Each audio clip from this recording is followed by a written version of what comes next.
कहो हम सुने दुनिया ने बहुत तेज है पढ़ाई में। हाँ गुरुजी तेज हवाई करी है। अगर हम पूछब जवाब दे ले बस सही सही। पूछा तो चला बतावा।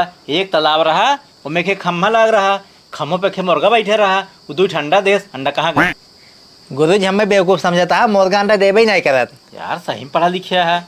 अच्छा तू ये बतावा, काल हम आवत रहा रास्ता में ना, ये गिने पड़वा दूहत रहा 3 लीटर दूध दे रहा। अरे गुरु तू पागल तो नहीं है? कब है? पड़वा दूध देवे नहीं करत, पढ़िए देता है। ये सही में पढ़ा लिखा है ना सब। और क्या? अच्छा छोड़ा कुल बात, आपकी जो पूछते बताए ले बस जान पढ़े याद दुनिया ने। ये बतावा ऐसन कमान है जवन दूध दे अंडा दे। हमें से नहीं पता है ये सब। गुरुजी हमें नहीं पता बाटा ये दूध और अंडा कौन जानवर ऐसे देते हैं। किस ना पता बा? कहा था हम पढ़ा लिखे बहुत जानकार रही। ऐसा कभी सुने ना यही हम।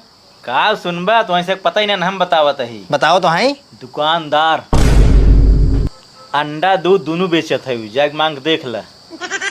सही कहा था।